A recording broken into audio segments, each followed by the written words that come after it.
to the feedback, why we had the pre-registrations, sending out those attendee lists. So again, now everybody can just see those attendee lists. I know we've built up a little bit of muscle memory, so again, we'll get used to not saying pound 2, but start 3. And then for the hand, look on the right-hand side of your screen. I had a hard time viewing it. It's very little, just right underneath that panelist panel. But we're really going to spend very little time here over this agenda and the goals and hand this over to Sylvie so we can get to the meat of this conversation. We've been moving pretty quickly through this, so we really appreciate everybody's engagement. So I'll be covering those goals, and then we're going to dive right into the draft final proposal for the rules for bidding above the soft offer cap. So we'll give a little bit of background. We'll talk a little bit about the proposed changes for the summer of 2024. We'd really value your feedback there.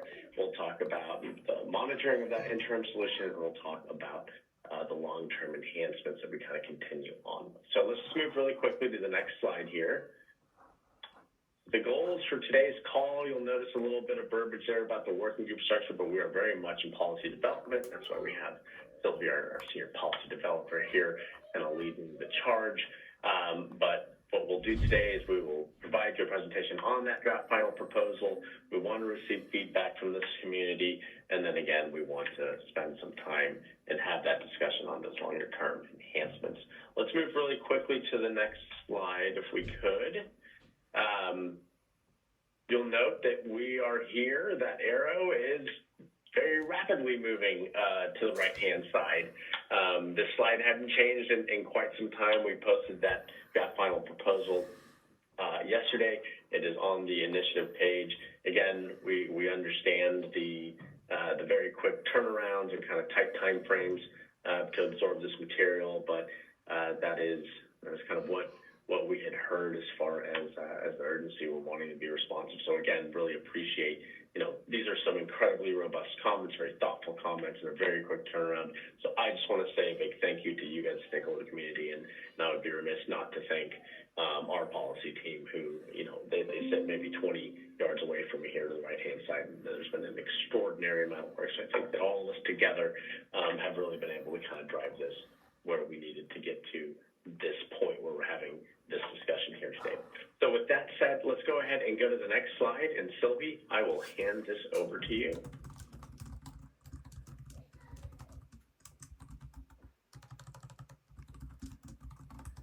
Thank you, Juan.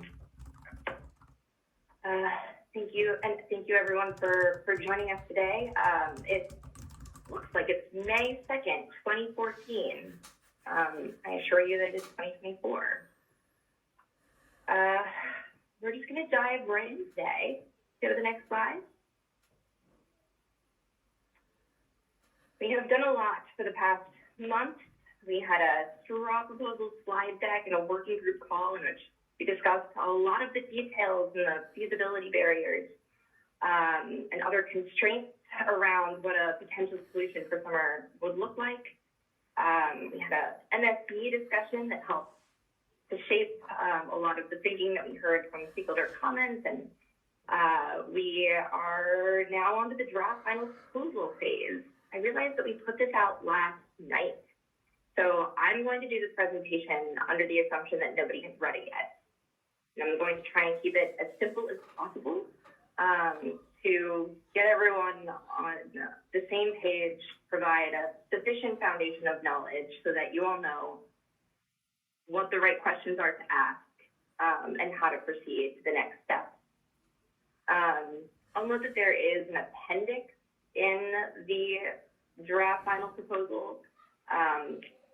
There's not a lot in it right now, but we plan on adding things either directly into that appendix or in a separate document with at least some additional analysis, some of which we will review in the presentation today.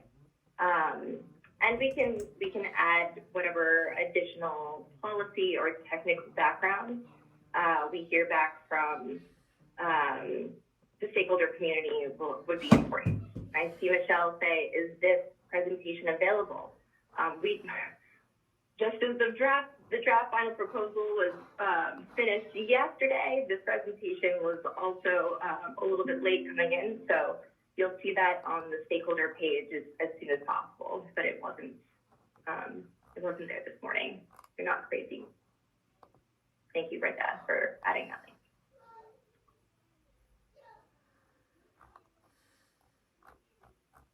All right, so we are still on track for board week.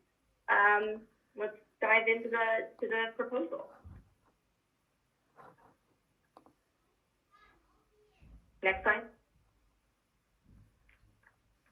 I'll do some brief but salient background before we get into things.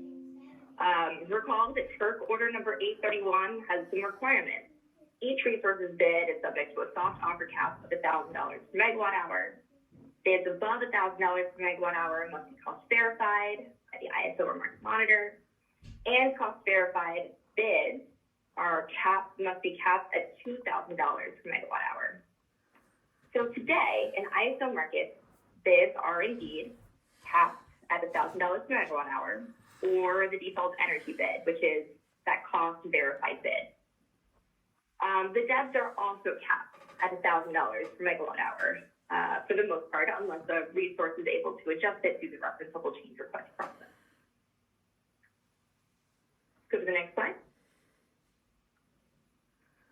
One thing I wanted to make sure we are all aligned on is that this default energy bid is a resource-specific verified cost. The intent of a DEB is to mirror a resource's specific competitive marginal cost in the market in conditions when market participants might have market power. We want to make sure that if your bid is mitigated, your resources costs are still reflected in the market in an efficient way. These DEBs are a single value calculated pre-market, but we expect that some variation will materialize between expected and actual costs. So that DEB might not be precise throughout the course of the trade day. The ISO's referenceable change request process is intended to allow market participants to update those costs that are reflected to the DEB and commitment cost caps. And as we've discussed previously, there's two options, the manual and automated referenceable change request process. And these can be leveraged whenever a generator wants to request that the ISO uses different fuel or fuel equivalent costs. And that holds true whether or not a resource is bidding above the soft offer cap. Next slide. So the issue we've been grappling with is that the referenceable change request process does not yet accommodate requested changes to opportunity costs. And stakeholders have pointed out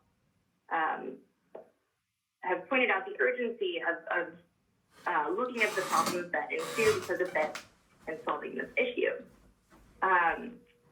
Energy storage and hydro resources are not effectively able to use this process, and that means that the $1,000 cap that is imposed on bids might limit the ability of these resources to fully reflect the costs that are already defined in DEBs. If your DEB references, for example, an electric price index that rises above $1,000, the $1,000 cap will not allow you to reflect the full value of that opportunity cost. But it also means that these resources cannot request adjusted DEBs, which means that you cannot adjust your DEB in response to intraday opportunity costs or intraday opportunity costs that go above $1,000. And as we've also talked about before, the referenceable change request process is something that stakeholders are interested and committed into in enhancing, but those changes will be technology and policy resource intensive. So we've assessed all of these stakeholder proposals to try and find a path forward that may be implementable by summer and achieve the same objectives that we've been talking about that might be achieved through the referenceable change request process as well. And that's where we've landed on the proposals that we'll discuss today. Next slide.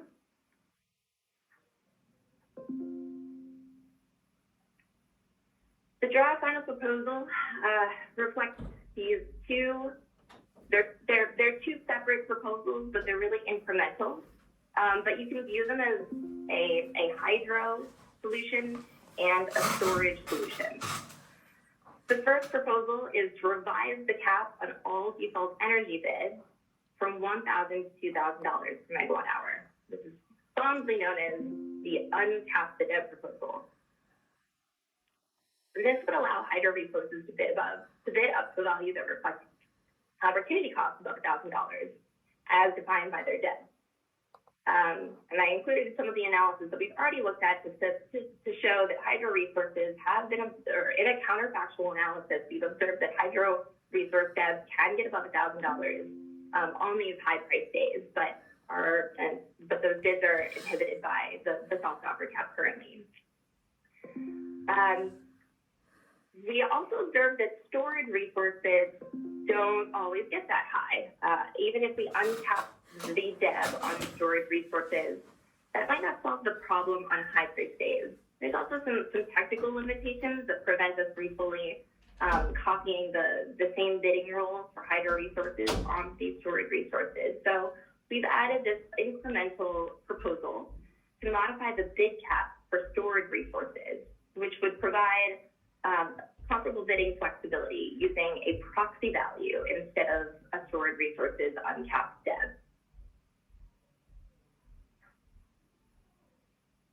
So, Sylvie, we do have a hand up here.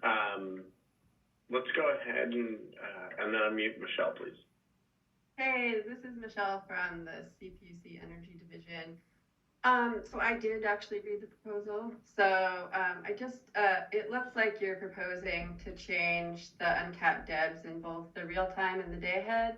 So my first question, and I have more than one, is that the problem as you initially started was to say that we were prematurely discharging storage, or that storage and or hydro were prematurely dispatching and losing money. Why do you have to change this in the day ahead? That seems to go well beyond the problem statement. Good question. The revision on the cap, you should view this as a process change. It's not a value change. We are not touching the calculations that go into the devs, not changing any of the inputs. None of that is changing. Gas resources today, I note that we're doing this for gas resources as well, all resources that have a default energy bid. Gas resources today need to use the reference level change request process to adjust their devs, and they do so, as I noted, whether or not they're bidding above the soft offer cap. So the reference level change request process is really intended to facilitate these dev adjustments beyond what is captured in the dev. You also have to use that process to validate the value that's captured by the dev if it goes above $1,000 because of this cap on the default energy bid. But that calculation is based on information that is already known to the ISO. It's based on a calculation that's been validated either by stakeholders or by the Department of Market Monitoring. Okay. So that default energy bid should, in theory, already be, it's already there. No. And this, all this is doing is streamlining what should be available to resources in the first place. Okay. Well, I don't think that really answers the question about the problem statement as we defined it, because we don't have that issue of premature discharge in the day-ahead market, nor do we have the problem of them having to buy back a schedule. So as we define the problem, I understand what you're saying, but recall that what we're assuming is that the bilateral market is cost verified. And recall that the bilateral market is thinly traded. And not only that, you guys set the DEB for the maximum import bid price based on a pull of the ICE transactions. So you might have 10 ICE transactions by the end of the day, or maybe 3, as we had on September 1st, but you could be pulling one single transaction. So I think that I would disagree that parties agree that the bilateral indices represent a competitive market and are a price. I mean, we have accepted that for resource-specific, non-resource-specific imports, but I think if we're going to expand this substantially, we have to sort of look at the underpinnings, and I don't think the underpinnings are very strong with regard to the bilateral indices. I think that's a great point, Michelle, and maybe you want to chime in as we go through the rest of this proposal, because that becomes relevant in a few slides from now. And on my wrap-up page, I also know that this first step that you see on the screen is really foundational. It's fundamental to the rest of the enhancements that we want to consider. And one of those enhancements might be to consider evaluating the proxy cost or other things that we're looking at in order to value these resources opportunity costs. Okay, and then I just want to do one question, sort of just level setting. So let's say that the bilateral index, there's one transaction at $1,000. Ebb is a 40% for hydro resources, is a 40% adder, so it's $1,400. Does that apply all day long? So like that's a validated bid because it's based on the bilateral index plus a 40% adder. Does that mean that we're essentially uncapping that the price cap goes up for the entire day in the day ahead market to $2,000 or $1,400 in that case, but the bid cap goes to $2,000, the hard cap increases? So I made a slide to illustrate this, but the uncapped DEB is a resource specific cap. So yes, the energy bid cap goes up to 2,000. We scale penalty prices if there's a bid up there. However, only that hydro resource gets to bid up to that cap that's defined by its DEB. It doesn't impact the bid itself. Impacts the energy cap and penalty prices, but the DEB calculation just serves as the cap for that resource. Okay, so, but if you have a DEB at 1,400, that means the bid cap is 2,000, which means that non-resource specific resources can bid at 2,000. Is that right? Well, only you need the bid. Just because you have a DEB that's been calculated above 1,000 doesn't mean anything unless that resource submits a bid to the market above 1,000. Right, but you know, if the bid cap is 2,000, you're going to have some non-resource specific resource submitting at 2,000. And then I also just want to be clear that if the bid cap goes to 2,000, that means that low priority exports are going to sit in the system at $2,300. Is that right?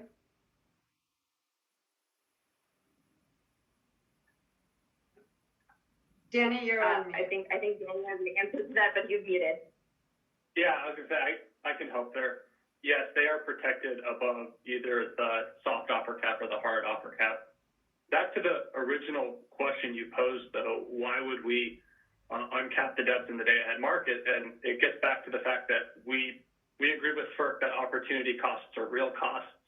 So to the extent that we could reflect these in the formulation of DEBs, we feel that's appropriate. What I'm hearing is that you have concerns about how we're trying to estimate those opportunity costs, which I think is a fair debate. But just on the principle of we wouldn't want to incorporate opportunity costs, that we would disagree. To the extent we think that we can accurately estimate them or proxy them, we would absolutely want to include them both in the formulation of the DEBs as well as informing the bid caps.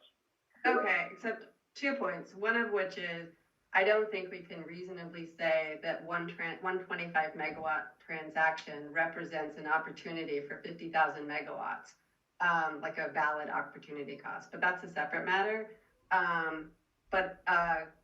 Wait, sorry, just have one more point.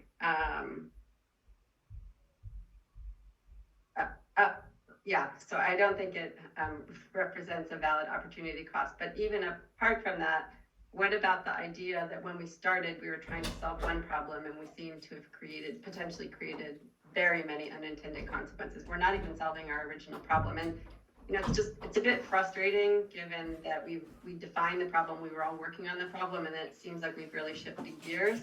And then also, I just want to make a point, like, I agree that opportunity costs could be real, but the opportunity cost for storage during the hours of discharge is not $2,000. So if we're going to do this, we need to do it correctly, and this is not correctly. I mean, do you really think storage and hydro DEBs during the hours of discharge are $1,400 for hydro and $2,000 for storage?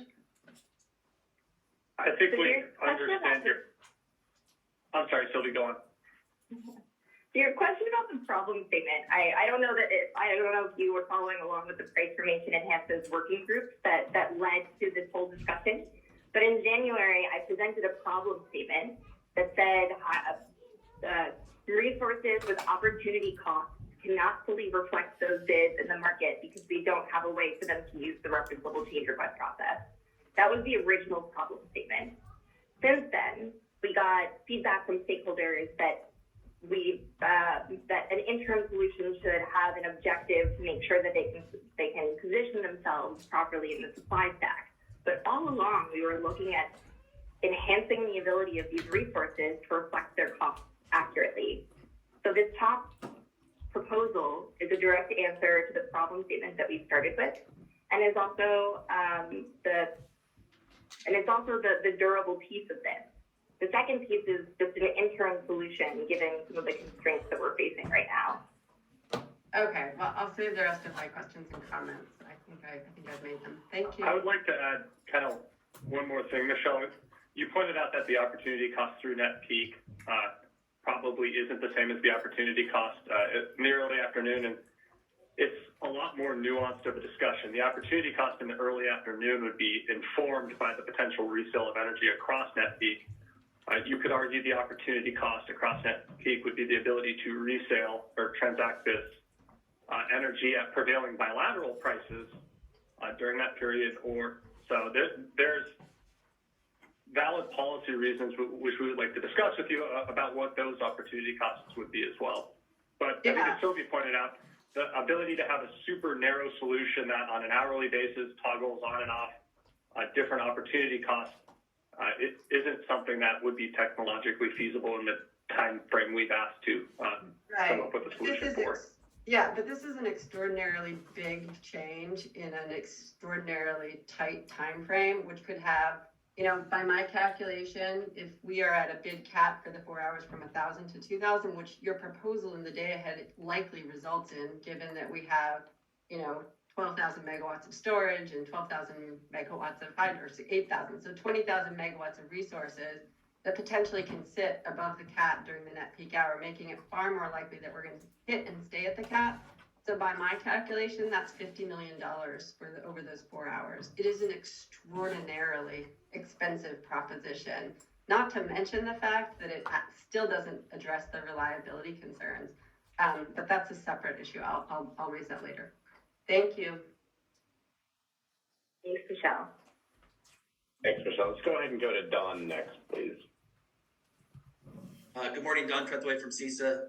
Thanks for your hard work on this, Sylvie.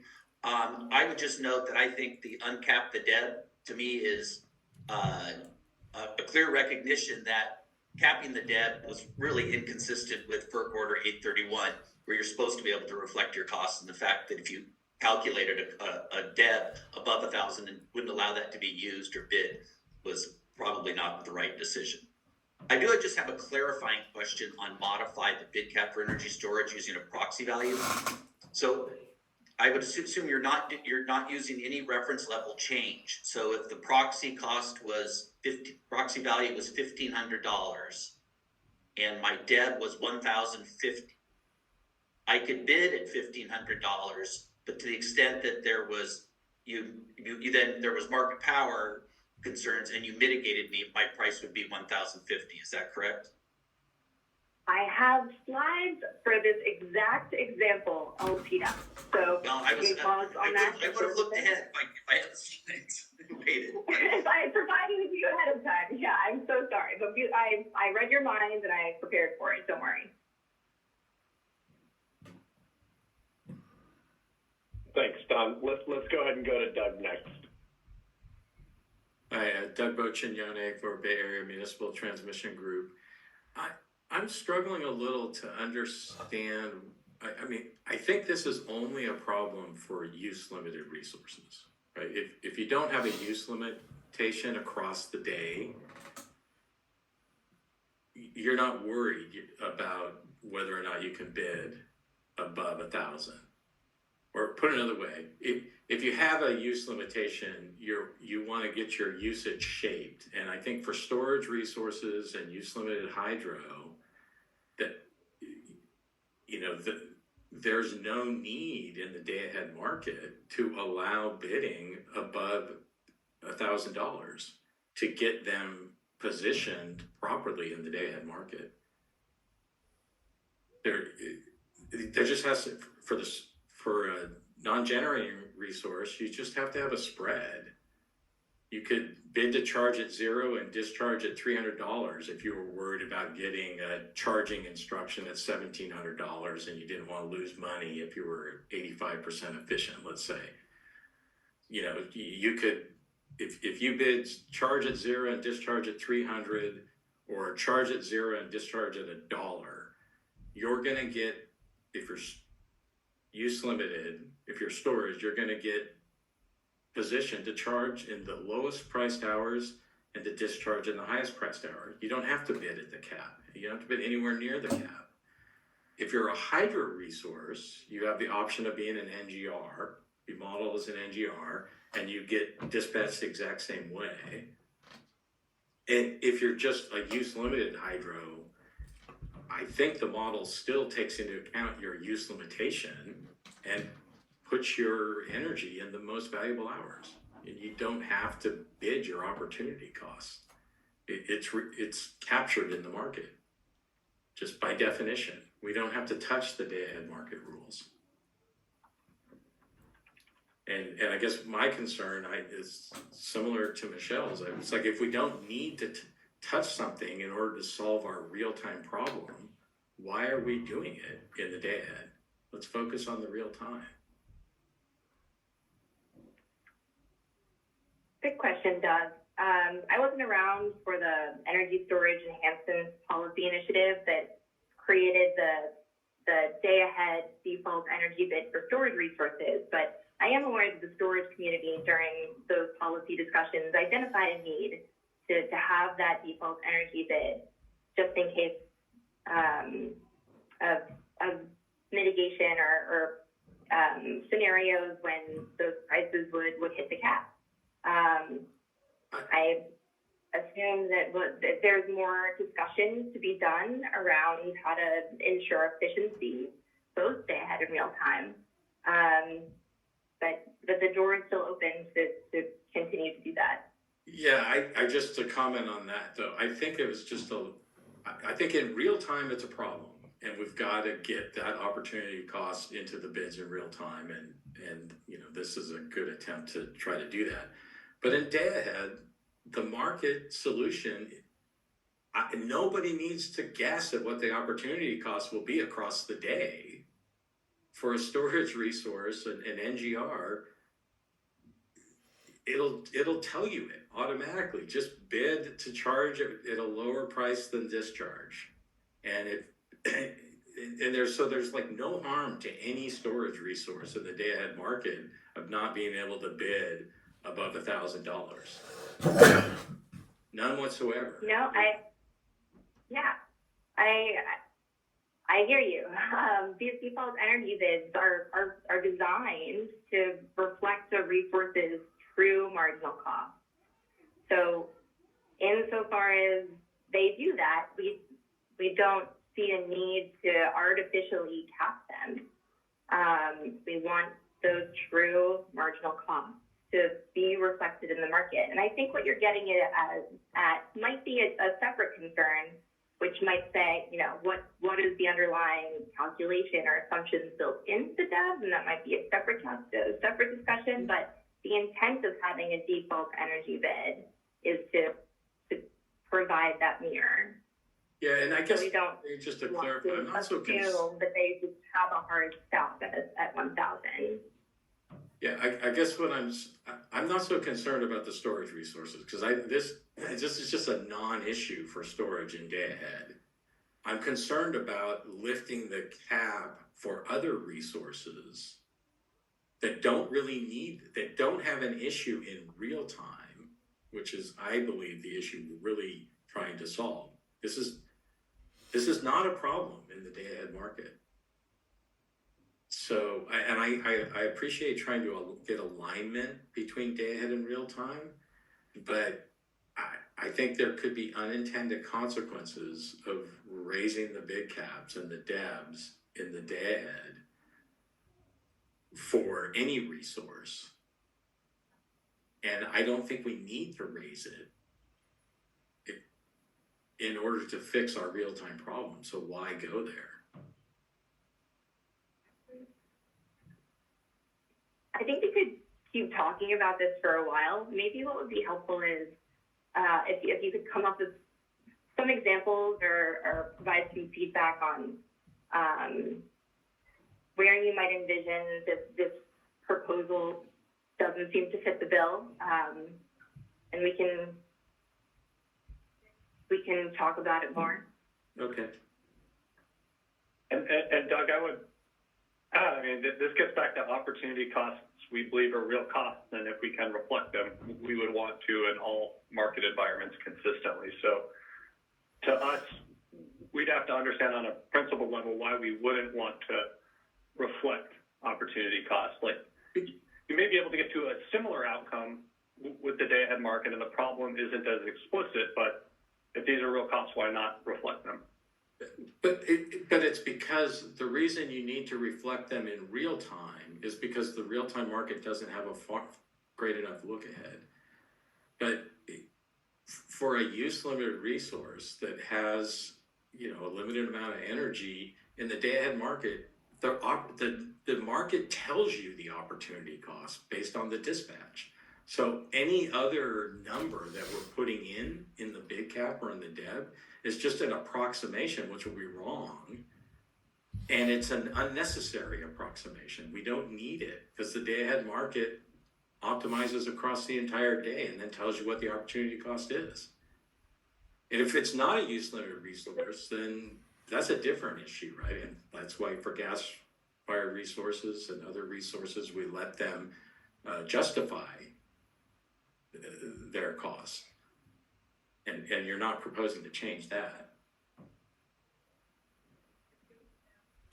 I'll take Sylvie's suggestion. Yeah, I think that would be helpful. Now I'm hearing your concern is more about the second proposal where we're adding something to the market that wasn't there before. But we can keep talking about that once we get to the meat of it. Thanks. Thank you, Doug. All right, let's go to JK.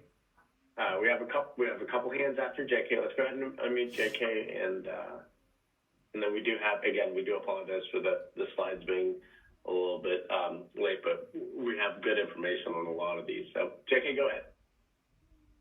Hi, JK Wang from PG&E. I will be quick. I just have several clarification questions. I think I heard an answer while others asking the questions and CAISO answering them. But I just want to confirm, first of all, these two recommendations will be acting at the same time, right? It's not a alternatives that we choose from, either one or two. They will be acting at the same time. Is that right? That's the intent. They are technically separable, but the intent is to have a solution for all of the resources that have been in the scope of this discussion. So we wanted to make sure that both the hydro resources and the storage resources that we can consider today were offered sufficient flexibility to meet the objectives of the stakeholders. So Okay. both are the goal here. Yeah. Okay, and my And I'll second explain question. Oh, sorry, go ahead. I'll explain in a few slides why this top proposal doesn't necessarily solve the problem for storage and the necessity for the additional modification. Okay. And my second question is following what Doug just asked. Is CAISO's intent also to apply both in day ahead and real time? Yes. And I'll provide all of those details if we get beyond the slide. Okay, and if the FERC order E31 is only triggered in real time, then how does that apply? So we'll get into this once we dive into the first proposal. Okay, I apologize. Yeah. But, yeah. Don't worry, it's my fault for not having provided any of this ahead of time, so I totally understand. No worries. And my next two questions, let me know if you also have the answers in the following proposal. Will those be applied to all resources and throughout the day in all hours? The uncapped DEB applies to all resources in the EIM that have DEB. It applies all the time. It is a permanent change. Okay, so The second modification, yeah. go ahead, sorry. The second modification is specific to the resource type, energy storage resources, and but does apply in day ahead in real time. Okay, so it seems like it's independent of the triggering of FERC Order E31 for the recommendation one. Is that right? Independence of the triggering, yes. I want to be careful. We have to be careful with precision language here because the triggering of FERC Order 831 is really something that more so applies to non-resource specific resources today, because today resource specific resources basically trigger their own conditions. You have to cost verify in order to do that. There are no triggering conditions anyway around these resources. Okay, so am I right that with or without FERC Order 831 being triggered, these two, it sounds a little weird to me because I thought it will be only triggered when the FERC Order 831 is triggered, and for the imports exports, and they have the cap raised to hard cap. But is that right that it will be applied all the time even without FERC Order 831's triggered? So FERC Order 831 envisions that resources with real marginal costs should be able to reflect those in the market whenever they have those costs. If they're real costs, you should be able to reflect them in the market up to the hard offer cap as long as you can verify them. So there are no trigger conditions around that, either envisioned by FERC or this proposal. The second one, when we start to talk about the proxy value, it's just skipping ahead a little bit, but it's similar to today, where it gets triggered by a proxy value that we're going to talk about the max import bid price, but when that goes above the $1,000 soft offer cap, that's how it gets triggered. Okay, I will hear more details. Thanks for the clarification. Thanks, Thanks, JK. And then we have one more hand here, and we'll dive into the rest here. Alva, go ahead. Yeah, quite a bit of material there. Thank you, Sylvie, for everything that you're doing. I think I was actually going to echo in listening to the conversation. These two components are in fact separable, and they have different forms of urgency around them. The first is you're basically saying this is what's required in order to correctly capture the cost of these resources, and we now see this. And I will point out to people, I'm not sure Doug heard, but there are participants in the WIM who are very concerned about hydro not having these. So it may not be my concern, it may not be his concern, but there are people who are very concerned about it. Maybe they'll speak up. But I do think the urgency of that is not related to the problem that is being addressed in the second component. And the only other suggestion I would make there, because I want to hear the rest of your slides, is when you present to the MSC, I think the point that Danny was making is extremely important and could be shown by providing some sequences of hours, because people are thinking that there's one use case for this, which is you want to avoid discharging early because either there's high value in the peak hours or you have day ahead awards, which are two separate circumstances. It may just be that you don't have any schedule in the first place, and you want to properly make sure that your energy, when it is discharged at what you see as the true opportunity cost of that in the market based on where the prices are going to be. So likewise, I think there are possibilities of this opportunity cost being evidenced early in the day, in the middle of the day, just before the peak. And if you lump all of this into discharging in hour 15, when you don't want to discharge in hour 15, you get this idea where people are like essentially constructing their whole concept of opportunity cost around that one scenario. And I think it's a more general problem, and maybe if people see that really does exist in a more general way, they'll appreciate that it needs to be addressed in a more general way. Thanks. Thanks, Al. Alba. Yeah, Sylvie, let's go ahead and get to the rest of your presentation. I'm sure we'll have some good organic conversation from that. For sure. Let's go to the next slide.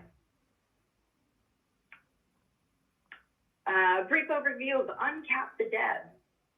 This, as a result of moving forward with this proposal, Hydro Resources would be able to bid up to a value that reflects the opportunity cost already defined in their dev calculations. And the dev as a cap would hold true, as we've discussed already, unconditional on other factors besides the dev calculation itself. If the dev calculation rises above $1,000, then those costs, as defined by the dev, are now above $1,000, and the resource can bid up to that value. Resources would not have to take any action to verify these costs because we already have. They're defined as by the reference levels and the parameters in ISO systems and whatever the ISO is observing in the market as input. But resources would still have to use the reference level change request process to make adjustments to those reference levels or to that dev in response to intraday opportunity costs that might be beyond what is captured in that dev. So we still have this reference level change request process for the purpose that it was designed for. But that would be a next step to consider after this proposal. Next slide. Some more technical detail. The scope of this proposal would apply to all resources with devs in the WEIM in both day-ahead and real time.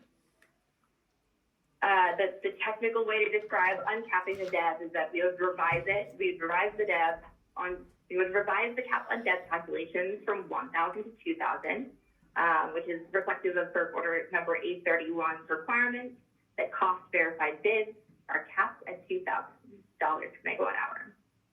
This has two important implications. One implication is, as Don brought up earlier, is with market power mitigation. So here, if you uncap the dev, it becomes your dev, and the logic that holds for market power mitigation today is that bids are reduced to the minimum of the bid and the dev. So as your dev goes up, that portion of this logic also increases. If you bid below it, the market power mitigation will just consider the bid that's lower than the dev. The other implication we're going to talk about, and the market power mitigation implication of this proposal is less significant right now, but when we start talking about the battery resources and the bidding flexibility that we add on top, that's going to become more relevant. So foundation of knowledge, but we'll talk about this more later. The bidding above the soft offer cap. A bid above $1,000 is capped by the max of $1,000, the dev, or the adjusted dev. Today, we just have two components. If we get a bid above $1,000, it's capped by $1,000 and an adjusted dev, with the assumption that the only way to reflect a bid above $1,000 is through the reference level change request process. So we're going to include all three components in the bid cap modification. And what this does is it allows a resource whose dev is above $1,000 to bid up to the value of that dev above $1,000. We also recognize that these resources may want to adjust their dev. Even if a storage or a hydro resource today can't use the reference level change request process, to adjust their devs in real time, that's something that we all want to do. That's is objective for further consideration of this problem statement. So we wanted to make sure that this proposal was durable and consistent with future changes. This means that all three have been included in this logic. So we do have a hand up here. Let's go ahead and go to Michelle. Hey, this is Michelle from Energy Division. Just a couple of questions. Are you concerned at all about market manipulation, given that on stress system days, Palo Verde, which is typically the higher hub, is thinly traded? So imagine if, our market is clearing low prices during the early part of the day, maybe it hits 1,000 in 1 hour, but the bilateral market, well, actually, let's just say someone trades with a counterparty. And so if you've looked at those counterparties in the EQR, you can see that it's primarily marketers, and I'd be happy to provide you the data for all the days because we've looked at this. So are you concerned that a marketer could just do one 25 megawatt transaction and thereby change all the devs and the bid caps in our entire 50,000 megawatt market? This proposal doesn't consider the underlying values that are used in the dev, the appropriateness of them, or what the impact is in the market. All we're looking at right now is the very specific process change. Okay, well, I guess that was about we can talk more about those concerns when we start digging into the specifics of the proxy values and considering more deeply what's in the test calculation. Okay. So, but if it's just one example, so, I've been thinking about this. Let's say we're in the real-time market and, storage has to sit at 1,000 because they can't use this, during the middle of the day. There's one bilateral bid, so at 1,000, so hydro can sit at 1,400. LPT exports can sit at 2,300 because they're exporting out of the system. So in that circumstances, it appears that we would discharge all of our hydro early, which is what happened on August 16th. So that's one particular problem that you'll probably get to, but we should look at. And the second one is, I believe Scott Harvey talked about the Northwest being, the hydro situation being low hydro. So could you see a situation where a WEEM entity bids their way out of, providing the hydro to their own system during the middle of the day, right? So you sit at 1560, so we run our resources, including our gas, and couldn't that cause a reliability issue for us if we have limited gas throughout the day? So I just feel like, these are the kinds of things that one needs to think about, not to mention the fact that the bilateral indices are thinly traded on stress system days, as we've documented. And also we have, a case about this. So I do have some concerns about relying on it. It's sort of like a thin reed. So it seems very concerning. I mean, it was okay if we're just applying these all to non-resource specific resources, and there are very few of them. But now we're going to be applying this to 20,000 megawatts of resources, and I do think that there will be problems. So we'll try to enumerate them at some point in time. Thanks. Yeah, we would appreciate that and appreciate all of the thought that you put into the consideration of these values. And I'll note that, in terms of the proposals that we're looking at, it's uncap the dev. It's the first step before we start to consider those refinements to the dev calculation. So we'll be excited to include all of those considerations in those discussions. And you can help us, and you can help provide feedback on the next part of this proposal when we get there. I'd like to kind of comment on one thing that Michelle brought up in the middle about the potential export of power backed by thermal resources to the Pacific Northwest. I mean, to us, that's a really good market outcome, right? That's an efficient market outcome if the limited energy resource is able to represent their actual costs, and the CAISO, through its thermal fleet, can export power to best utilize for the entire WEIM, the set of resources we have. So I don't necessarily see a problem there, Michelle. Yeah, so Danny, I'd just like to respond. Yeah, in general, I believe that that's the case, but here's the issue, is that California makes all of its resources available with a must offer over and above what's available. But I'm saying if you consider gas a limited resource during the day, so you only have, like, let's say your day ahead schedule, you think the gas is only going to run on the net peak period, but because storage in the Weem is bidding at 1560, we start discharging. I get it that is a great solution until you run out of gas. Now remember, gas travels slowly, so if we burn all the gas, we do have storage and so forth, but there are limits on the gas system. So I'm just saying that it could relate to a reliability issue if you don't think through it thoroughly. So that maybe the gas has use limitations. It literally can't, it's not permitted to run more than 8 hours a day. And so if we run it in the middle of the day, we don't have it on the net peak. So I don't think we've thought fully through all of these issues.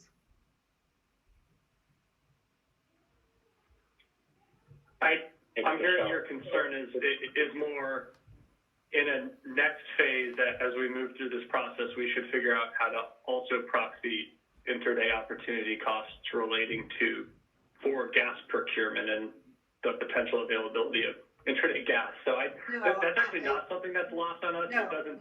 It doesn't strike us as nearly as immediate of a problem as the storage and the limited SOC or the limited water for hydro. But I agree in principle that that's something we could look at. Yeah, we probably should.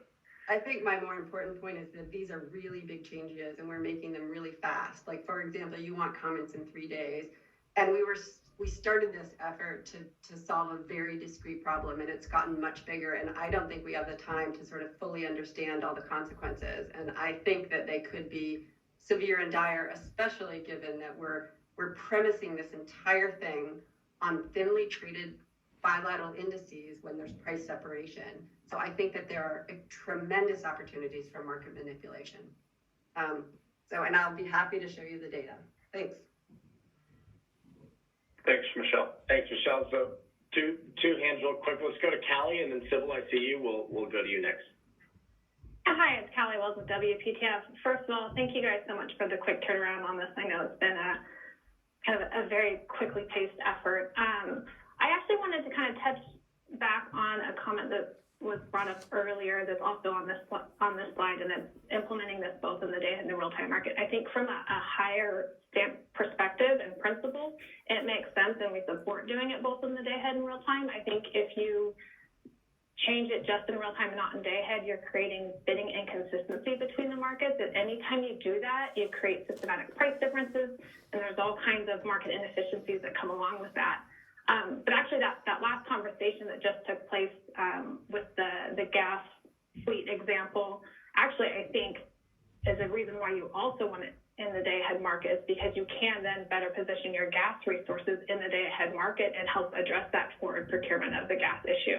So I think in a way that actually helps the reliability issue that was just raised. But just wanted to share that. I think there are some more principled reasons why you definitely want to expand the bidding changes in both the day ahead and the real time market. So we definitely support that element. Thank you, Callie. And let's go to Sybil next. Hi, this is Sybil from PGP. I think it is definitely important to acknowledge the interaction with the system energy, the bigger picture equation here. But I just wanted to say that from the Pacific Northwest perspective, we really disagree that this is, a drastic solution to a small problem.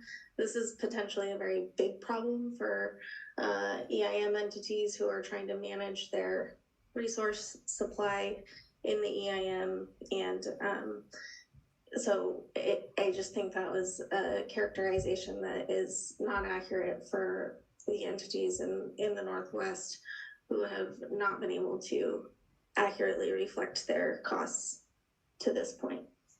Thanks. Thank you, Sybil. All right. Good discussion, but a lot of slides to go. So, Sylvie, we'll toss it to you. For the next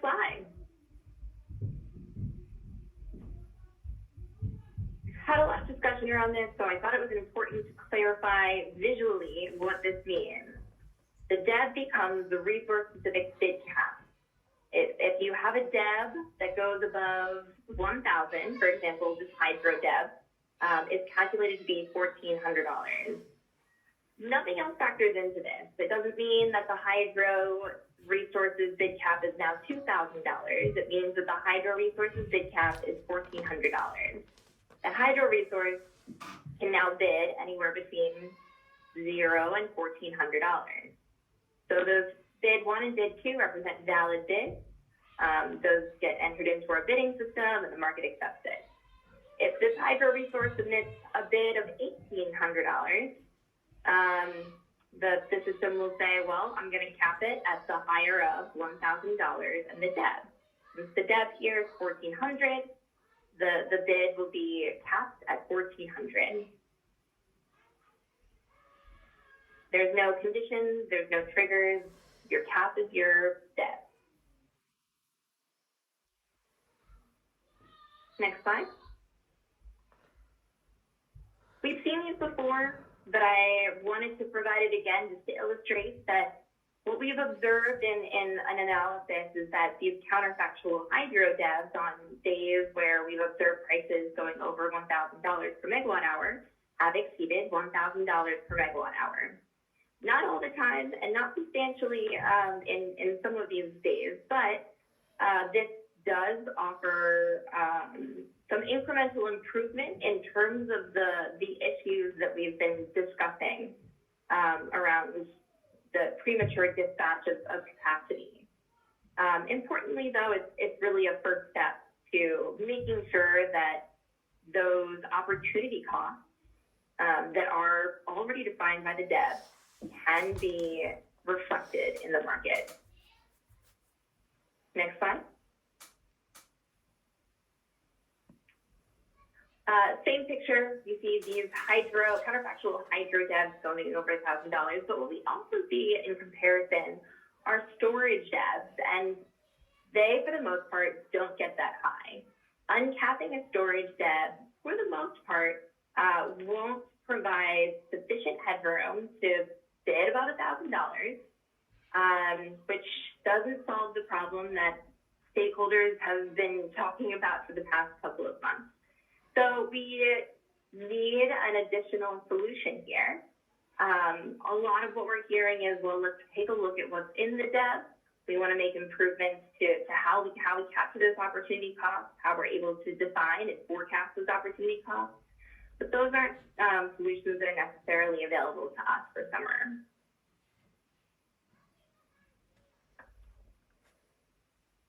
Next slide.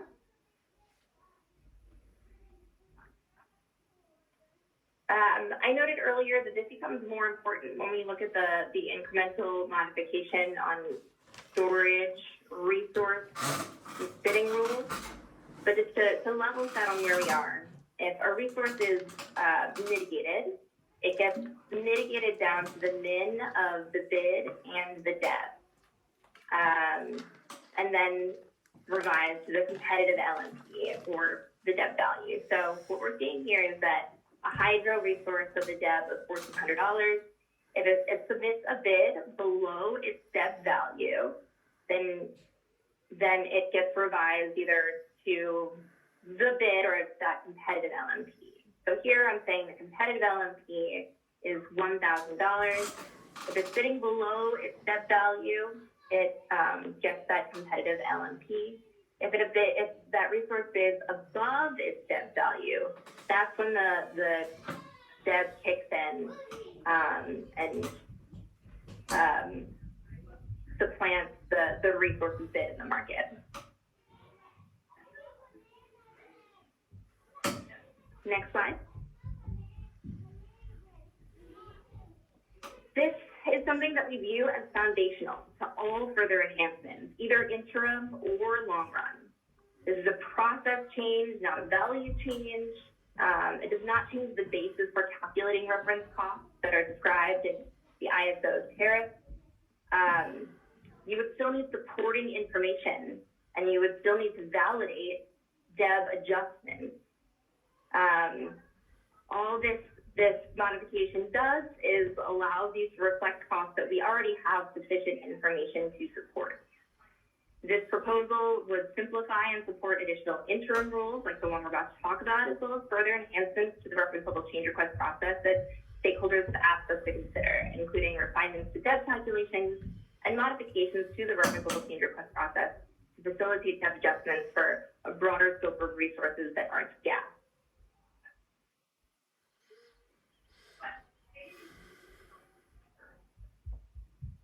All right, are we ready to move on to the next proposal? Thanks, Sylvia. Yeah, we'll move, this is the end of the uncap the DEB. So any questions? Again, it's, oh shoot, it's star three if you're in the phone only line. That's gonna take me a minute to relearn, or just simply raise your hand at the WebEx.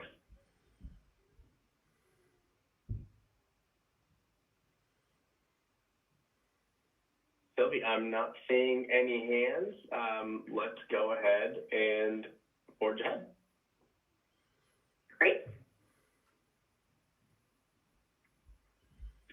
The next part of this proposal is an incremental modification on top of uncap the DEB, specifically for energy storage resources. In the near term, even if we uncap the DEB for storage resources, as we've shown, it may not bring those DEB values above $1,000, but we also don't have the capacity to modify the bidding rules for these storage resources in our system. So we can't inform storage resources bid caps by their DEB by this summer.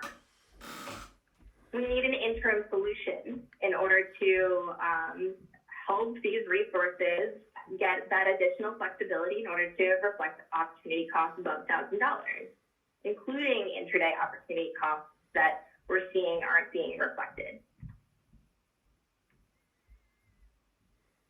Next slide. So here are some of the specifics. This would apply to all battery storage resources that have both energy bids in the market, and it would apply to both day ahead and real time. This proposal still considers the DEB as uncapped, which means that you can have a storage resource whose DEB rises above $1,000. However, that does not get considered in the resources bidding rules. If a battery storage resource submits a bid above $1,000, our systems would cap that bid by the higher of $1,000, the fourth highest max import bid price value for the relevant trade hour, and the highest cost verified bid known at the time for that relevant trade hour. I'm going to stop there and see if there are questions before we do the market power mitigation piece. Yeah, Sylvie, we do have a hand up. Let's go ahead and go to Callie, please. Hi, it's Callie Wells with WPTF. Quick clarifying question on the fourth highest MIP. I thought I heard you just say the fourth highest MIP in that hour, so I guess I'm a little confused about the fourth highest MIP across the day. Across the day, I misspoke. Thank you, Callie. No, that's okay. And then is it true the same for the highest cost verified bid across the day? So you have one bid cap across the day, or could it be the highest cost verified bid in that hour if it happens to be higher than the fourth highest MIP? This considers the relevant trade hour. Or just the cost verified bid? Yes, for the cost verified bid portion. Okay, so only an hour. So essentially you'll get, if the fourth highest MIP is higher than any of the cost verified bids, you're going to have one static bid cap across the day. Correct. Okay, cool. Thank you. I just wanted to make sure I understood that. Thanks, Callie. Let's go ahead and go to Alba, and then Michelle, I see your hand. We'll go to you next. Yeah, maybe, I don't remember whether you covered this in the proposal, but I mean, this is what seems like a very pragmatic solution. Basically, you come up with some several surrogates for opportunity cost, and you're essentially taking the highest of them. I'm really curious as to how you think you would present this in the context of FERC, just because it seems like something that would be, it's sort of like it's constructed specifically for one resource type for a specific problem, and it's not necessarily correct in some theoretical sense. How would you see, arguing this? Because it seems like other resources might object to this being specially constructed for batteries. Well, we see a problem and we want to solve it. We have some constraints. So the idea behind this proposal is to get us to the same place, to the place that we want to be, that we would have otherwise been able to get to through maybe a more technology intensive process. So the hope is, or the objective here is to get the same outcome, of being able to, or of providing these resources with the flexibility that they need to reflect accurate opportunity costs. So as long as we are able to, take a look at these values and we get alignment over the concept that the opportunity costs reflected in this proposal are an accurate reflection of those costs, I think we're at least in line with the fundamental concepts that FERC envisions. I'm not sure that I can speak for the outcome for our lawyers here, but it at least captures the principle of allowing these resources to reflect their costs. Great. So this is a little more plainly said, Alba. Yeah. The argument would be that these are all proxies for the opportunity cost that storage resources face. Okay, good. And you just say these are reasonable proxies for that opportunity cost, and see how the chips fall, essentially. Yeah. Thank you. I mean, everything's a proxy for an opportunity cost. Opportunity cost is a proxy for an opportunity cost, but Exactly. thank you. Thank you, Alva. Let's go to Michelle. So I have one question. This is Michelle again. I just have one question. So when you say, let's say the maximum import bid price goes to 2,000 in 4 hours, as it did on September 6th. So the fourth highest maximum import bid price is $2,000. So this is the clarification question. Can all storage bid at 2,000 just during those 4 hours, or all day long to represent, all 24 hours to represent an opportunity cost? This proposal describes the latter, that that single value would apply all day long. Okay, so basically this proposal is if there's $1,000 bilateral price, maybe only 1 megawatt, all hydro can bid at 1,400 because there's a 40% adder, and all storage, because the maximum import bid price shaped for $1,000 bilateral price will be 2,000. So all storage can bid $2,000. So now I just want to focus in on the net peak period. So you're saying that the opportunity cost for all storage, all 12,000 megawatts of it, is 2,000. So if they sit at 2,000, I mean, first of all, their opportunity cost is not really 2,000 during the net peak period, right? Because they need to be discharging, right? Their opportunity cost is essentially zero. I mean, it's their variable cost plus, right? So so during the highest and the most important hours, the opportunity cost is not correct. Is that right? That's a good observation. There is more discussion of this in the draft final proposal itself, but none of the proxy costs that we're looking at are going to, perfectly approximate opportunity costs. They'll all over or under in some power. So what you're observing is that this may overestimate opportunity costs in hours of the day. I don't think it's a may. It will, right? If your maximum import bid price is 2,000, that definitely overestimates your opportunity cost during those 4 hours when you should be discharging.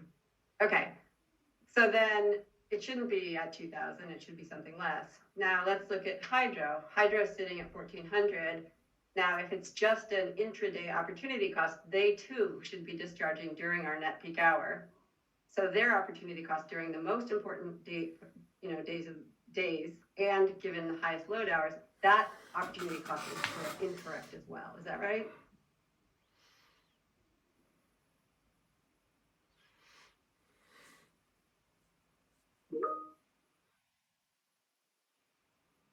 Can you restate that question, Michelle?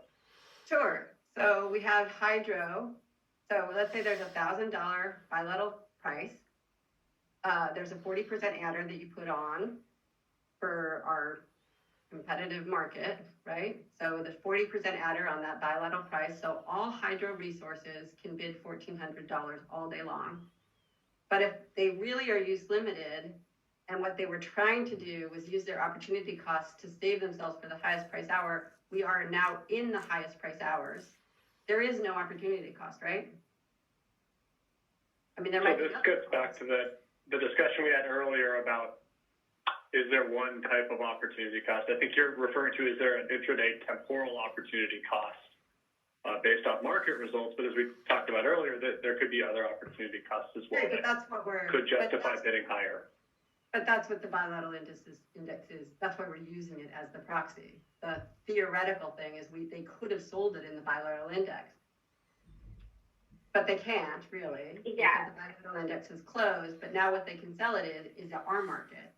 And in our market, their opportunity costs are zero. I just want to be clear that sometimes we're trying to be economically efficient, and then during the net peak hour, we're not, right? I don't disagree, Michelle, that a more narrow solution could better estimate the different types of opportunity costs at the different time periods during the day.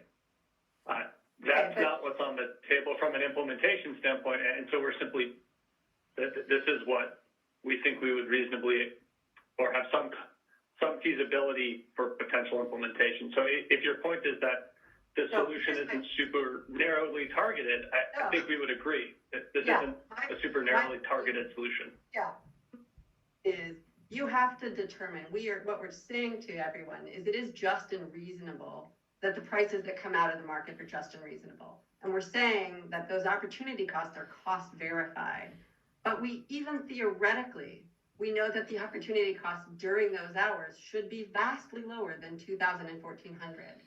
So how can we say when the market clears at 2,000 or 1,400 that that's a just and reasonable outcome? I think you're highlighting a couple of interesting points. To Danny's point, there's a lot more discussions being done around refining the proxies. Another is that this is different from modifying the debt calculation itself. We did see stakeholder recommendations that we incorporate the maximum for bid price into the reference level change request process or into resource depth. And as you've noted, that's a complicated question, and we definitely need a more robust policy process to consider a change like that. However, this is somewhat different. We're modifying the bidding logic itself, which means that there's a backstop here that reflects that using the debt calculation as it already is today. And I have a slide that shows what happens if the storage resources use a range of that headroom. And what we've heard from the storage community is that they don't expect to use that full headroom during certain hours because they are competing to discharge and get an energy award. Yes. However, we're doing this only during stress system conditions, which is precisely the circumstance that FERC said you could have the exercise of market power. And here we are handing it to 12,000 megawatts of storage that know that they're likely to be needed. And we're saying, go ahead and bid above your cost, even though your opportunity cost is potentially zero. I'm fine with you bidding 2,000. Likewise, we're saying, hydro, I know your opportunity cost is well below 1,400 because you need to discharge. There is no opportunity cost during the net peak period, and yet we're handing it to them, say, go bid $1,400. You're guaranteed during a stress system condition a non-just and reasonable outcome. Because if they're not mitigated, market power mitigation can still trigger, and we've seen that on these high price days. In fact, some of the problems that we've seen have been because storage resources bid higher and then are mitigated down to their debts, and are discharged earlier in the day because of that. So this solution wouldn't necessarily address that issue. We still have market power mitigation. The debts are not getting changed. We're offering bidding flexibility, but there's still a risk that we end up with the debts as currently calculated in the bids as currently assumed. Right, but you. I don't know if that's a risk or an opportunity. It's both sides of the coin.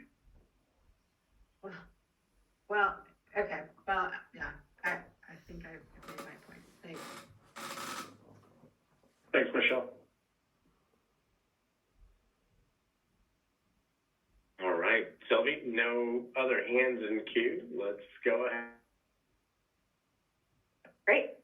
I Next slide. take that back.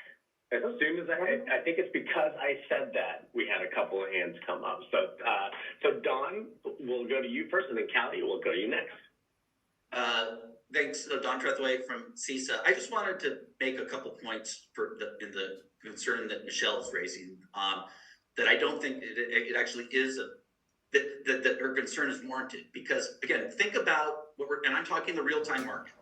So if I'm a storage resource and I have a day-ahead schedule that has me fully discharging, and let's say the day-ahead price was $800, why would I ever want to bid $2,000 to buy back my schedule and lose money?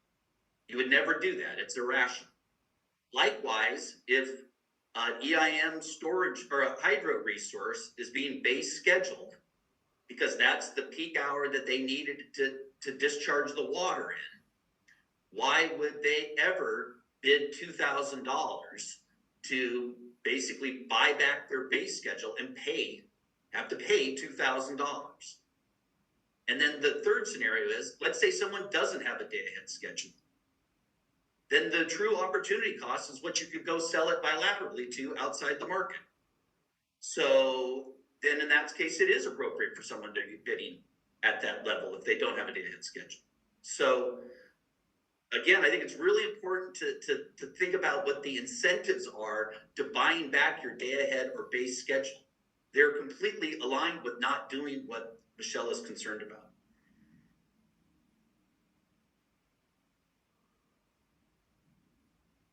All right, thanks, Don. Callie, I do see your hand, but Michelle, if you wanted to respond, please re-raise your hand. Yeah, so I have like 3 comments. So the first is, what we're saying here is that these are stress system conditions, and you will probably also get bid cost recovery. So CAISO is eventually going to need you. So if you sit at 2,000, they're probably going to make you discharge, and then they'll have to pay you $2,000. So there is some incentive. Likewise, we did see storage resources in the data that CAISO presented sitting at $1,000 on those days. Now, why were they sitting at $1,000? I have no idea if they had a day-ahead schedule. Maybe they didn't have a day-ahead schedule. And third, they don't really have the opportunity to bid in the bilateral market, because that bilateral market price that we're doing is a day-ahead price, and it is closed. It is done. And it's also thinly traded. We cannot sell 12,000 megawatts of storage on the bilateral market that on a regular day transacts 75 megawatts. So it's a fiction. Thanks.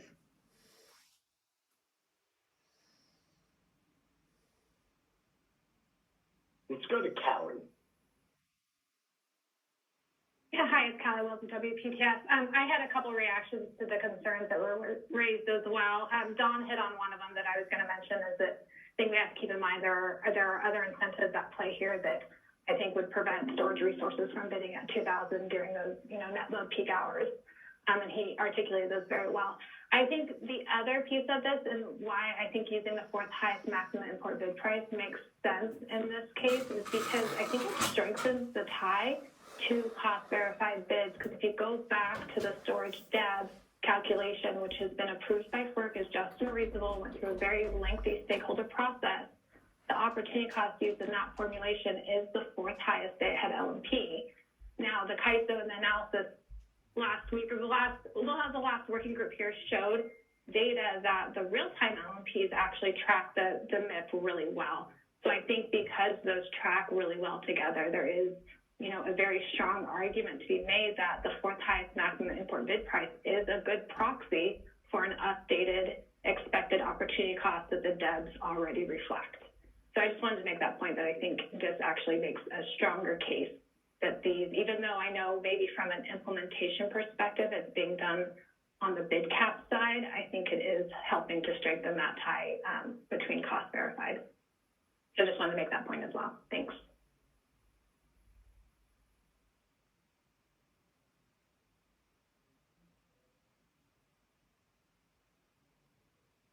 Okay, so, Sylvie, no, thank you for that, that back and forth, to all of you there and the engagement. So we've no other hands in queue.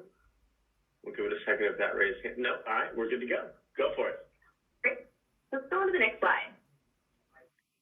So I made these slides this morning, and there's probably some labels missing, but just jump in if you need more explanation.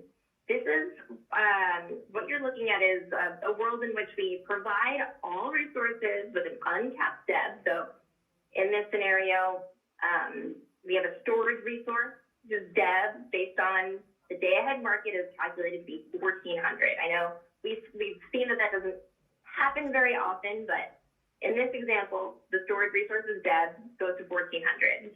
However, as we've noted, we cannot use the resources DEB to inform the bid cap. Without the modification that we were just talking about, a storage resources bid cap is still effectively $1,000. So if the storage resource tries to bid to 800 and the competitive LMP ends up being $1,000, you get that price. But if you start to bid higher, your bid is going to be revised down, both because we can't modify the bid capping logic and because of market power mitigation. So let's look at what happens when we add this modification to provide additional bidding flexibility without modifying the DEB. So let's go to the next slide. In this scenario, let's say the max import bid price, the fourth highest value of the max import bid price is $1,800. And that's going to effectively set the cap for a storage resource. But remember, it can bid any range between 0 and 1,800. The DEB is 1,400. And only under this scenario, when the resource is able to bid above the DEB, does that DEB value kick in for market power mitigation. Otherwise, it's going to be mitigated just as it normally is. So you can see that if a storage resource tries to bid outside of the range that is defined by the DEB value, the verified cost of that resource, it is at risk of being mitigated down.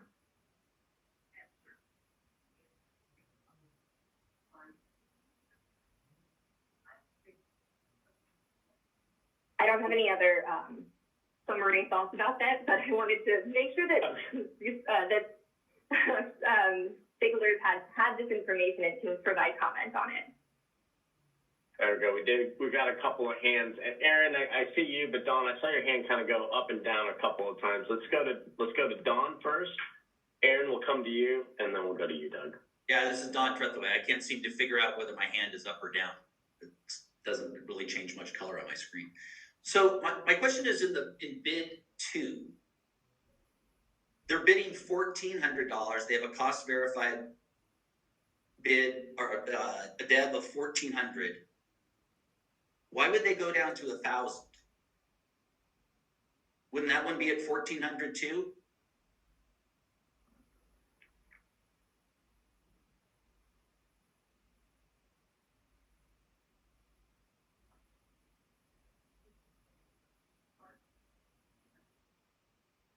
I should have written down the logic that I went through. Well, if you look at it, you have the dark blue bars. The dark blue bar is 1,000. Yeah. So if you move that down to 1,000, I would agree that that was correct. What I should have done is made it incrementally lower than the DEB. So imagine that that bid number 2 is $1,399. Okay. Then is it is it mitigated to $1,399?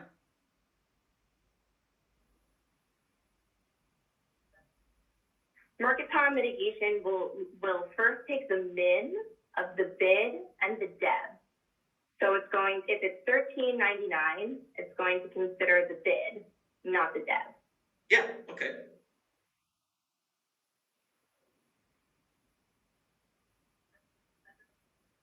Good. So, so you're gonna be, you're gonna be mitigated to the uncapped deb,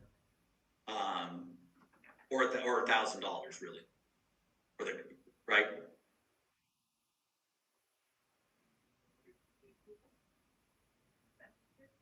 I do see, so Sylvia, I see James has his hand up here. Don, give us one sec. James, why don't we go ahead and let's let James respond here.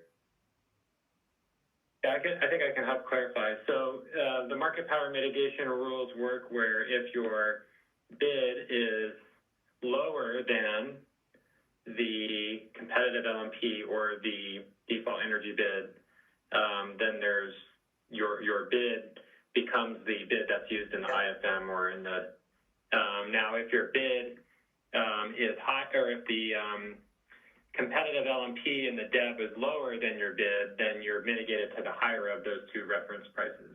Yep. I hope that helps. And in this case, when I say DEB, that would include that would mean the uncapped DEB.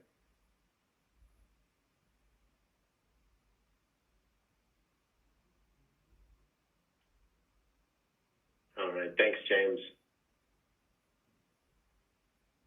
Aaron, let's go ahead and go to you.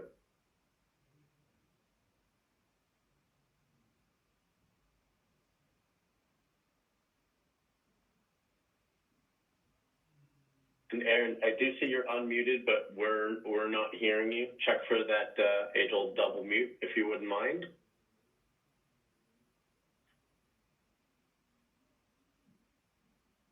All right, Aaron, unfortunately, we are not able to hear you. I don't know if you want to try to reconnect and re-raise your hand, or if you'd like to put your comment in the chat. I'd be more than happy to read that aloud for you. Let's go, while we kind of figure out Aaron's audio issues here, let's go ahead and move on to Doug, and Aaron will come back to you. Hi, Doug Boccignone for BAMX. I just wanted to comment, this makes sense to me in the real-time market. It makes perfect sense. It just, as I said earlier, I think for the day-ahead market, it's really not relevant. It doesn't need to be. A storage resource in the day-ahead market is not capped at capturing opportunity cost by limiting the current $1,000 megawatt-hour cap. I mean, I guess if it was less than 50% efficient, or the combination of its poor efficiency and really high variable cost, maybe. But and it's really just the spread between charging and discharging that matters in the day-ahead market for storage.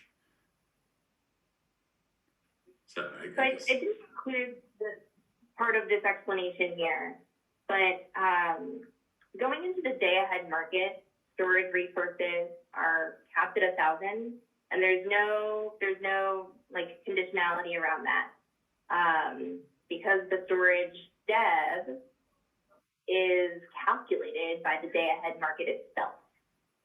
So storage resources that use the storage DEB option, even if the opportunity costs in the day-ahead market run are real, or end up being calculated as real, storage doesn't have a way to submit those bids because we don't know it yet.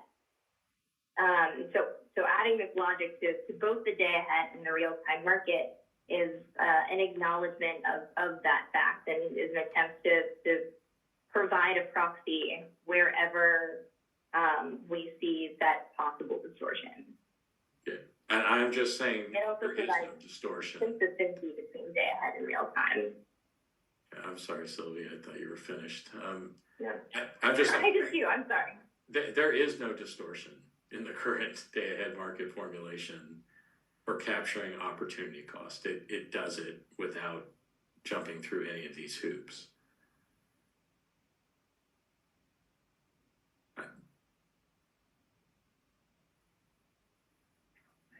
I think that's an observation that we can look at more in the analysis. Because we have seen a few instances where these debts do rise above $1,000. And so it might be a good question as to, what's going on those days and what the appropriateness of the underlying calculation is. Yeah, and I just think of it this way, and it's only thinking of the efficiency component. I don't know what the variable piece of it is, but if you're worried about the prices going to $2,000, then as long as you bid a charging of the delta between your charging bid and your discharging bid is $300, and you were 85% efficient, you're covered. So the bid cap only needs to, and you could bid negative for the charging part. So you don't even, this cap is just it's a non-factor in the day-ahead market. I mean, if we're worried about prices going to $10,000, we'd be having a different conversation. I mean, even that, I think it's still wouldn't matter. If you just bid, charge at $0 and discharge at $1, you're going to get put into the right hours and you'll get the right value. And that value will fully reflect opportunity cost. All right. I'm repeating myself. I'll stop. No, it's fine. We appreciate the comments. Thank you, Doug. All right, Aaron, let's try you one more time because you did get remuted by the event producer, but let's see if that works. If not, I'll read your comment. Let's try. How about now? Can you all hear me? We can. Go ahead. Yes, sir. Go ahead. All right, great. Thank you for this. So I was curious in the scenarios of the data that you've analyzed on this particular slide and looked at stress system conditions, whether or not this type of situation actually holds where the competitive LMP remains at $1,000 despite the maximum import bid price going up to $1,800, at least on the fourth highest hour. In other words, it seems like most often you would have the competitive LMP going up and then you do lose your market power mitigation.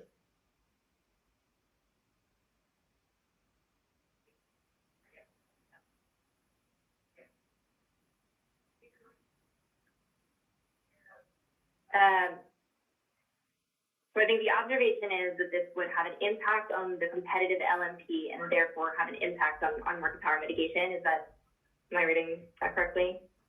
Not necessarily an impact, just if we're looking at the maximum import bid price going up to, well, I guess in the fourth highest hour going up to $1,800, have you looked at what happens on those stress system conditions and whether or not the competitive LMP is actually remaining at $1,000? Because I think this slide assumes that it does. And I think the concern is that it doesn't. And if there is a correlation between our competitive LMP and those bilateral markets, that we lose this competitive LMP market power mitigation where it's keeping prices down to 1,000 and they're actually going up. And so that this, so the bid 3 scenario doesn't actually result in mitigation because a competitive LMP, say, goes up to 1,800. Yeah, interesting thought. I'm sorry, Sylvie, go ahead. We don't have a way to create like a counterfactual world in which we can rerun the market and see how this would affect the competitive LMP. We have thought about other ways to sort of assess the situation. One of the pieces of analysis that we're working on is looking at what bids get revised down to on high price days when market power mitigation does trigger. Are these resources getting mitigated to the competitive LMP or the DEB? And hopefully that will help as a puzzle piece. But we're open to talk about other ways to do that assessment. Sorry, Sylvie, didn't mean to step on you there. Thanks, Aaron. James, I saw your hand go up. Do you want to add anything here?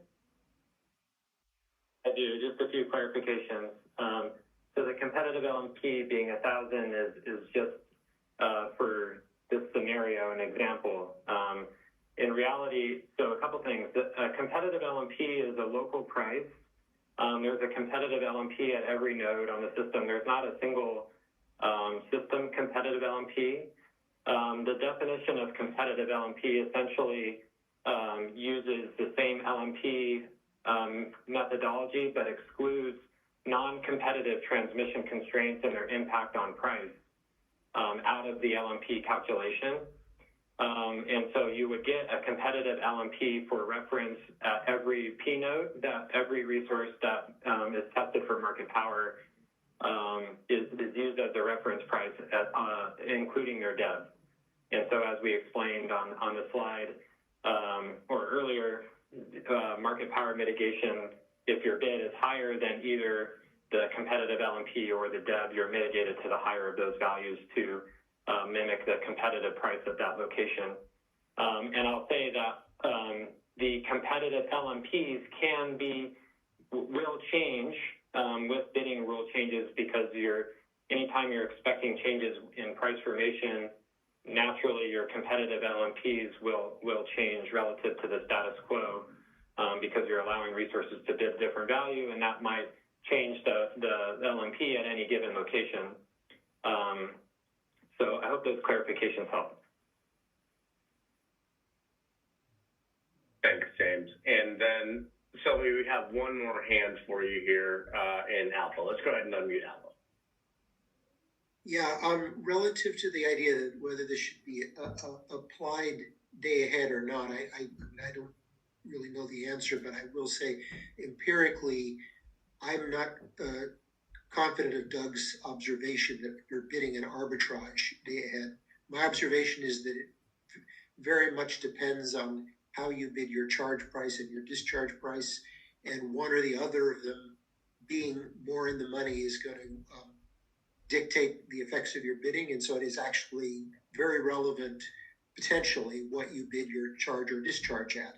I'd like to see DMM do some empirical study, or maybe Guillermo, of what actually, whether pure arbitrage bids get taken in the market, like if you bid 0 and 1, like Doug was saying, does that get used correctly? My observation is it doesn't, but I think it's worth getting more information on that. The other thing, since this is just an opportunity to throw mud at the proposal, to see whether anything sticks, I will say that this, relative to day ahead versus real time, there is a possible unforeseen consequence of this, which is that you'll have batteries bidding not to supply in day ahead in order to get the real time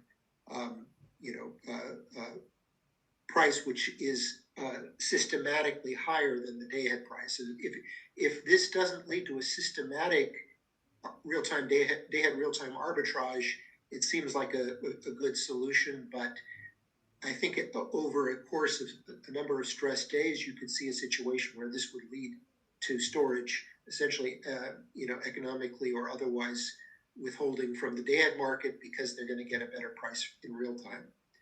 I wonder what you think about that.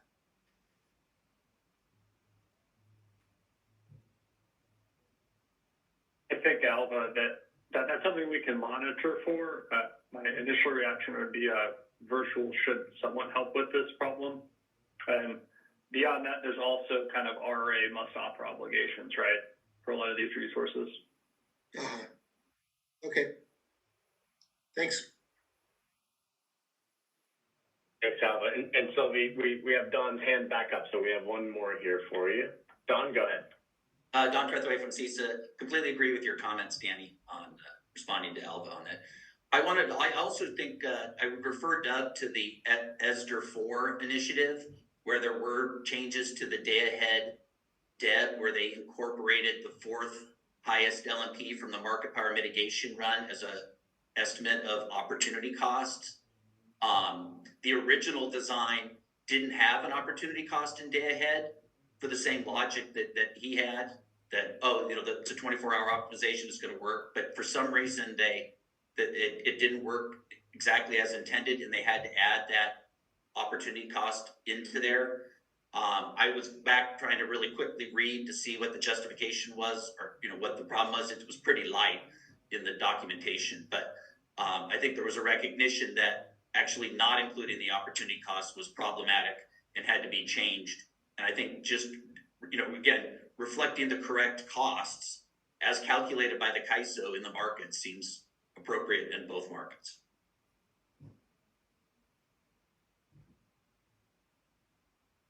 Thanks, Don. All right, that is all the questions we have in queue here. I know we have a couple of other, no, let's take that back. Doug, let's unmute your line, please. Hi, Doug Boccignone for BAMX. I just want to respond to Alva and Dawn. I'm not arguing that you could just do simplistic arbitrage bidding with 0 and 1, although I think in many circumstances it works just fine. I'm just saying that the 1,000 in an environment where we're talking about whether it's $1,000 bid cap or $2,000 bid cap, the current market structure works. You can capture the spread between the charging cost and the discharging cost with that $1,000 cap. And that's all. That's my point. And so I just don't think this is necessary in the day ahead.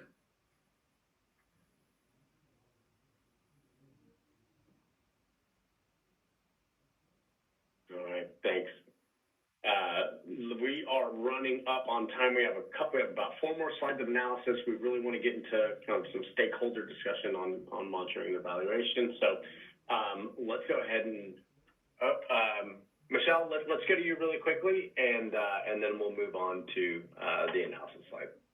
Okay, it's not exactly a quick issue though. It really has to do with the bilateral indices. We do have ongoing litigation about the bilateral indices, and I would note that in most cases, those bilateral indices have been limited to 1,000. And in part, they're limited to 1,000 because there's a WEC-wide soft offer cap. And if you bid above 1,000, you have to cost justify at FERC.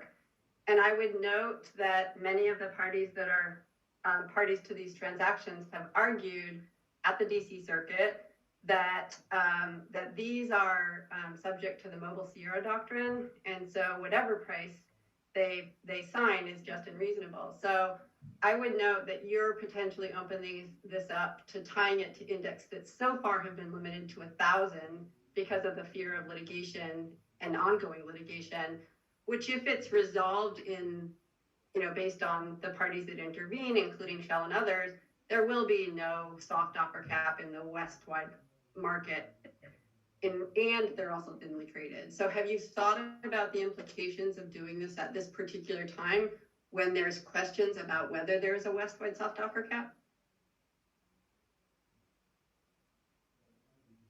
Michelle, you said there's ongoing litigation, right? Right now, the law of the land is there's still a West-wide soft offer cap. Is that correct? Yes, the law of the land. Okay, well then. No, I'm sorry. I mean, yeah. Sorry, but the FERC rule right now is that you can point to the index itself as your cost justification. So if you have one transaction at 1,300 and you point to your own transaction, that is sufficient cost justification. And your entire scheme here rests on that foundation. I understand that, and from what I understand, there's ongoing litigation. So to the extent that changes what the rules are for the West soft offer cap, I think we would look at it at that time, and we can follow up with you and make sure that we're monitoring the status of the litigation along with you as well. Okay, thanks. Thanks, Michelle. Thanks, Michelle.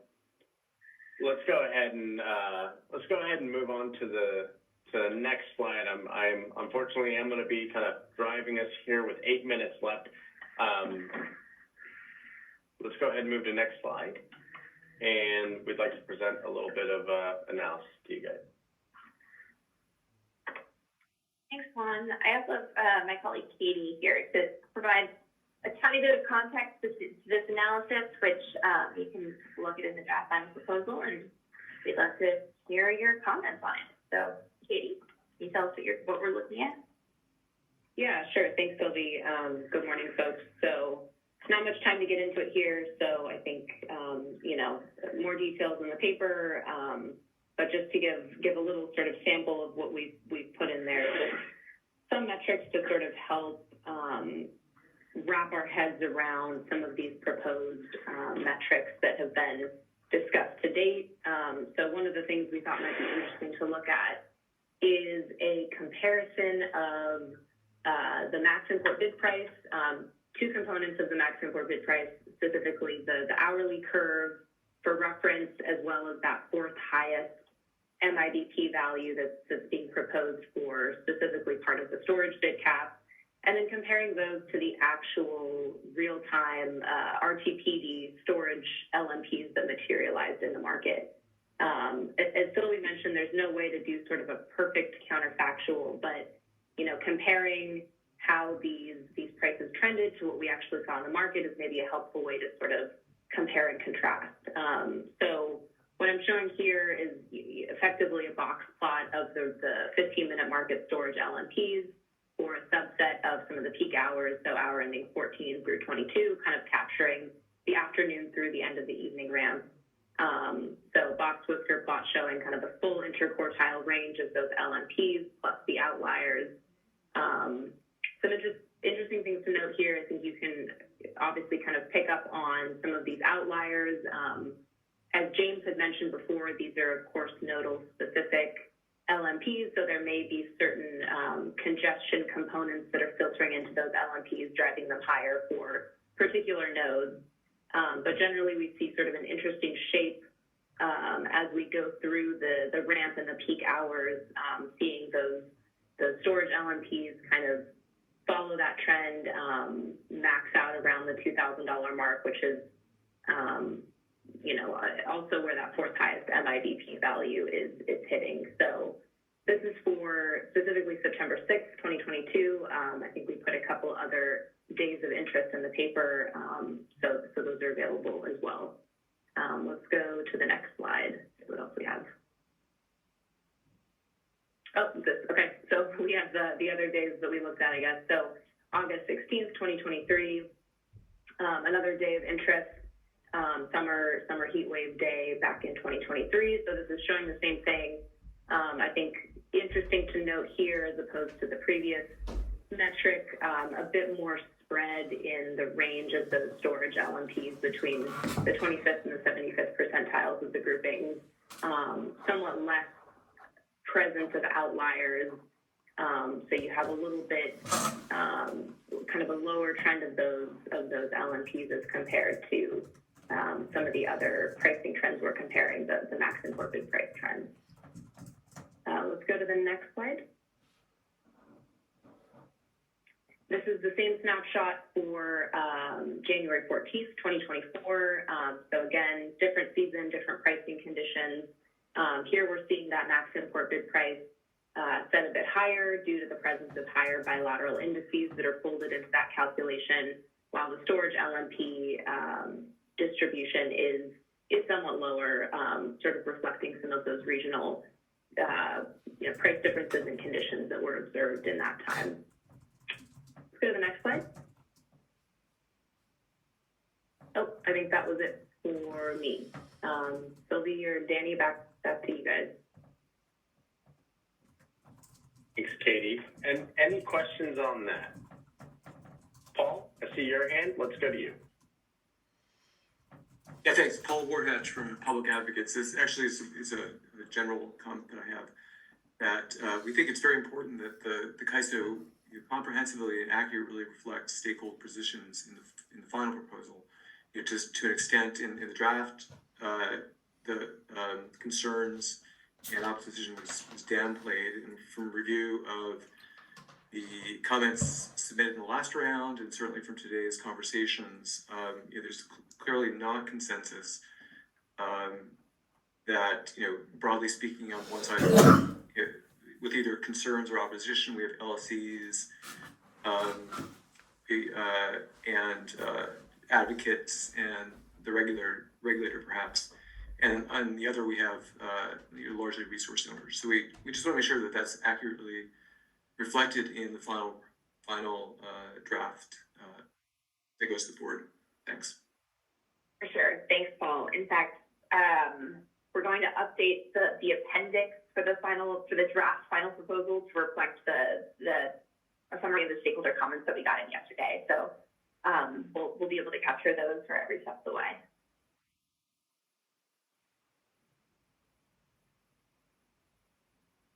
Thank you, Paul. All right. Katie, thank you. Before we go to monitoring and evaluation, Alba, let's go ahead and go to you. Yeah, just a quick question to Danny and Sylvia. Do you have some assurance from? I mean, I'm not sure where this lives. Whether I assume it's in cyber, but that are you confident in the ability to implement and do testing? There would need to be market simulation around this as well, in the time frame that the timeline that you laid out at the beginning of this presentation. Yeah, there's always risk, and we are doing everything we can to work through all of the feasibility and implementation barriers to get us from here to there. But you have some. Speaking to your specific question, Alba, we have scoped in time for market sim to be available to test this. Oh, that's good too. Okay. It won't be like a full spring release, fall release market sim. I think it'll be a little bit more structured, but it's planned for as part of the release. Okay, and hopefully you add that to the schedule. Yeah. Yeah, you need to creating scenarios where these conditions are likely to be triggered is important in doing that unstructured market simulation. Thank you. I appreciate that feedback, Alba. And the schedule today was mainly about the schedule for policy development. If you go back to the feasibility assessment, it's a little bit broader, and we definitely did take market sim into account. So we're running right up on time here. Sylvie, let's go ahead and toss this over to you to maybe queue up this question, and we can perhaps get that back in the comment template. We did want to make sure we had this conversation, kind of similar to last time.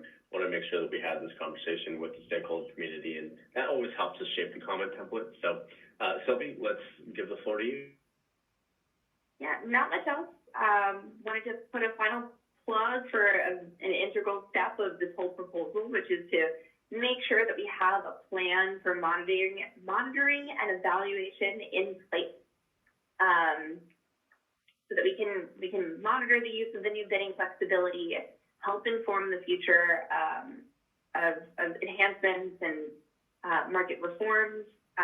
There's also some stakeholder comments that express concern over maybe skipping the part where suppliers are required to provide supporting documentation for a cost verification. And while we've noted that all of that information for the current step values is in the system, we also want to make sure that stakeholders know that we'll have a monitoring plan in place to provide that additional layer of transparency and protection.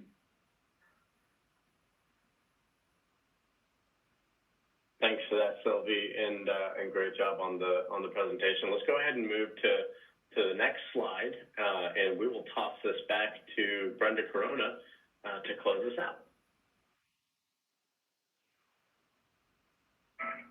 Thank you, Juan. Just confirming my audio. Candace, can you hear me? Just want to make sure. We can hear you. Oh, thank you. Thanks, Juan. So to everyone, we have posted the presentation and the draft final proposal. We also are expecting comments for that to be on the 8th. We did send out that notice yesterday. And thanks everyone for your patience on the emailing. We have been working with our service desk. There's been a few hiccups with the emailing server, so there's been a few times we've been spamming you guys, so apologize for that.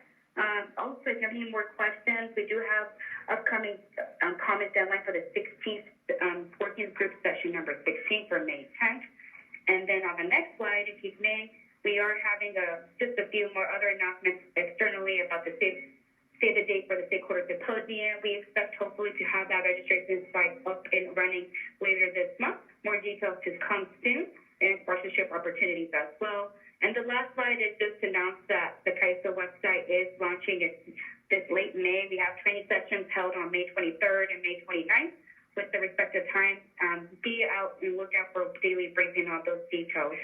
So at this time, we thank everyone for this moment to take time to be here with us, and we will have this recording expedited, so that way we can see it pretty soon, shortly within the next day or so. So thanks so much for everyone, and I appreciate it. And I'll pass it back to Candace to resume this, to finish this conference. Thanks. That concludes our conference. Thank you for using Inteller Events. You may now disconnect.